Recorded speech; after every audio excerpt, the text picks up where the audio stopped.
Jó reggelt kívánok!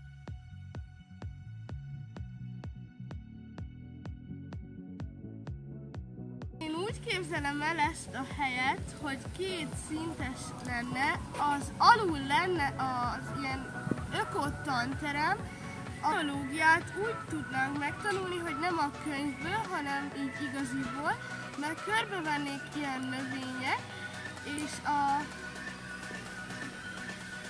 és a tetejét meg úgy képzelem el, hogy ilyen zegzugos lenne, lehetne benne mászkálni, lennének benne ilyen mászókák, meg sok ember elférne benne, ilyen 25-30 ember minimum elférne benne. Sziasztok lányok! Mit készítetek itt éppen? Mit rajzoltok? Ökotantermet, és elmagyaráznátok, hogy mit is láthatunk itt a képen? Hát itt mászókát, ide végig egy kis házba. Ja, ott annak még majd készül teteje? Igen. Tető, igen. Körbe padok vannak. Benne ilyen füves, ilyen műfüves kis kerület, ahol le lehet ülni, és lehet olvasgatni, meg van ilyen, ami kézzel működő festékes, amit lehet ilyen művészeti dolgokat csinálni, meg nagyjából így ennyi.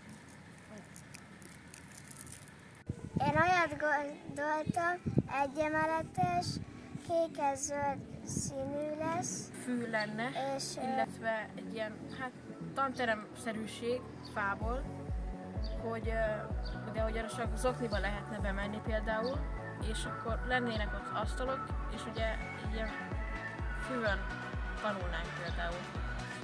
Én olyat képzeltem el, hogy lehetne némi nyitott területű is, és zárt télen az időjárás miatt.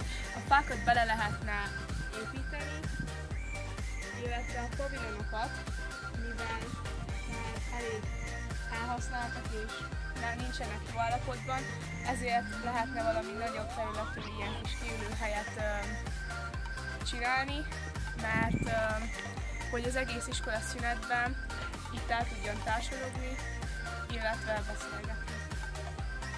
Mondjuk lehetne, hogy mondjuk ott van mondjuk ezen a téren tanulóhely, itt meg mondjuk lehetne a tanár ír,